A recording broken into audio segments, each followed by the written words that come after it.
தந்தை, மகன், தூய ஆவியாரின் பெயராலே ஆமேன்.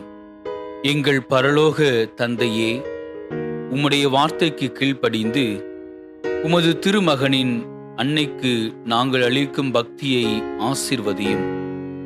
அன்னை மரியாளின் பல்வேறு காட்சிகளையும் அதன் வழியாக நீர் எங்களுக்கு வெளிப்படுத்திய அன்பின் செய்திகளையும் தியானிக்கும் இந்த 31 நாட்களில் எங்கள் குடும்பத்தில் விசுவாசத்தையும் நம்பிக்கையையும் அன்பையும் பெருக்கி திருவுளத்திற்கு முற்றிலும் கீழ்ப்படிந்து வாழ எங்களுக்கு வரமருளும்.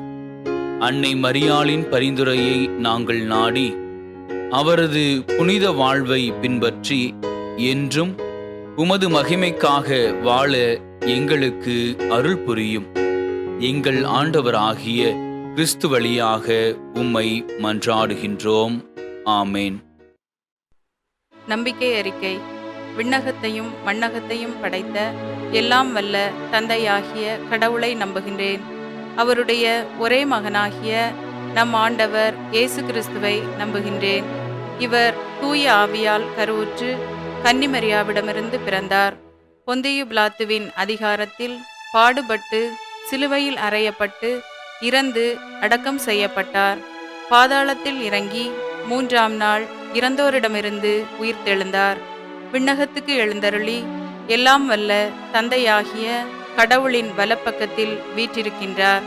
அங்கிருந்து வாழ்வோருக்கும் இறந்தோருக்கும் தீர்ப்பு வழங்க வருவார். தூய ஆவியாரை நம்புகின்றேன். புனித கத்தோலிக்க திரு அவையை நம்புகின்றேன். புனிதர்களின் உறவு ஒன்றிப்பை நம்புகின்றேன். பாவ மன்னிப்பை நம்புகின்றேன். உடலின் உயிர்ப்பை நம்புகின்றேன். நிலை வாழ்வை நம்புகின்றேன். ஆமேன். ஷிலுவா அன்னை வரலாறு.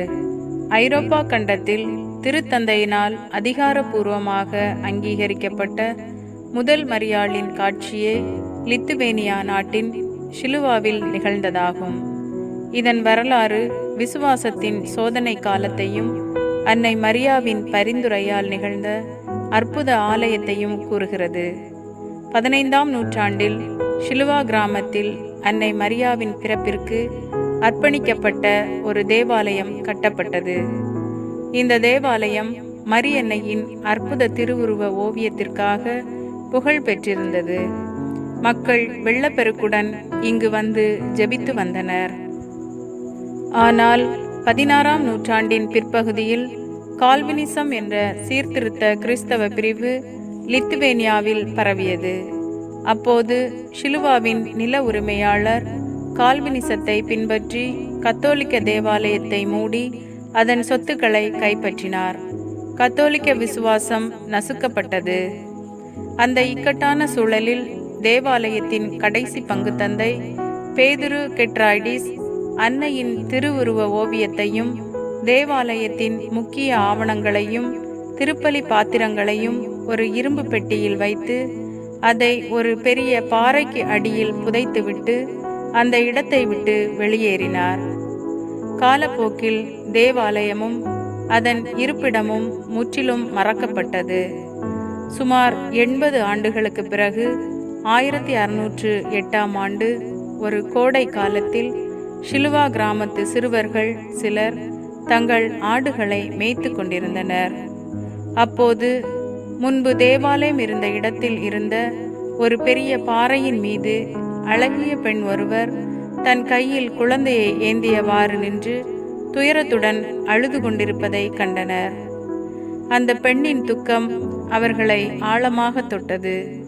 இந்த அதிசய நிகழ்வை கேட்ட கால்வினிச போதகர் உட்பட ஊர் மக்கள் அங்கு கூடினர். அவர்களில் ஒருவர் தைரியத்துடன், பெண்ணே, ஏன் அழுகிறாய் என்று கேட்டார். அதற்கு அந்த பெண் சோகம் நிறைந்த குரலில், ஒரு காலத்தில் என் அன்பு மகன் இங்கு வணங்கப்பட்டான். ஆனால் இப்பொழுதோ இந்த இடத்தில் உழவும் விதைப்பும் தான் நடைபெறுகிறது என்று கூறிவிட்டு மறைந்தார். காட்சியை கண்டவர்கள் அவர் அன்னை மரியாதான் என்பதை உணர்ந்தனர். அவருடைய கண்ணீர் தன் மகனுக்கு செலுத்தப்பட வேண்டிய ஆராதனை நிறுத்தப்பட்டதை குறித்த துயரத்தின் வெளிப்பாடாக இருந்தது. இந்த காட்சிக்கு பிறகு 100 வயது மதிக்கத்தக்க பார்வையற்ற முதியவர் ஒருவர் பல ஆண்டுகளுக்கு முன்பு பங்கு தந்தை பேதுரு புதைத்த இரும்பு பெட்டியின் இருப்பிடத்தை தனக்கு தெரியும் என்று கூறினார். மக்கள் அவர் குறிப்பிட்ட இடத்திற்கு சென்று தோண்டிய போது அந்த இரும்பு பெட்டி அற்புதமாக பாதுகாக்கப்பட்டு உள்ளே இருந்த ஓவியமும் ஆவணங்களும் சேதமடையாமல் அப்படியே இருப்பதை கண்டனர். இந்த நிகழ்வு ஷிலுவா மக்களின் விசுவாசத்தை மீண்டும் தட்டி எழுப்பியது. இந்த ஆவணங்களை கொண்டு கத்தோலிக்க திருச்சபை நீதிமன்றத்தில் வழக்கு தொடுத்து தேவாலயத்திற்கு சொந்தமான நிலத்தை மீட்டது. அன்னை மரியா காட்சி தந்த அதே இடத்தில் முதலில் ஒரு சிறிய மர தேவாலயம் கட்டப்பட்டது. பின்னர் 1786ஆம் ஆண்டில் இன்று நாம் காணும் அழகிய ஷிலுவா பேராலயம் கட்டி முடிக்கப்பட்டது. இந்த பேராலயம் அன்னை மரியாளின் பிறப்பு பேராலயம் என்று அழைக்கப்படுகிறது. 1786ஆம் ஆண்டு திருத்தந்தை 6ஆம் பயஸ் அவர்களின் ஒப்புதலுடன் ஷிலுவா அன்னையின் திருவுருவ ஓவியத்திற்கு திருமுடி சூட்டப்பட்டது. இது திருத்தந்தையின் அதிகாரபூர்வமான அங்கீகாரத்தை பெற்றதை குறிக்கிறது. இன்று ஷிலுவா திருத்தலம் நோயுற்றோரின் ஆரோக்கியம் என்று போற்றப்படும் அன்னை மரியாவின் பரிந்துரையை நாடி வரும் லட்சக்கணக்கான திருப்பயணிகளின் நம்பிக்கை மையமாக திகழ்கிறது. அன்னை மரியாவின் கண்ணீர் ஒரு காலத்தில் இழந்த விசுவாசத்திற்கு புத்துயிர் அளித்து இன்றும் பலரின் வாழ்வில் அற்புதங்களை நிகழ்த்தி வருகிறது.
ஆண்டவரே, எங்கள் இறைவா, அனைத்து மகிமைக்கும் உரியவரும் விண்ணக பூலோகங்களின் அரசருமான எங்கள் தந்தையே, நீர் எங்களுக்கு அளித்த அனைத்து அருள் கொடைகளுக்காகவும் குறிப்பாக திருமகனாம் இயேசு கிறிஸ்துவின் வழியாக நாங்கள் பெற்றுக்கொண்ட மீட்புக்காகவும் உமக்கு நன்றி கூறுகின்றோம்.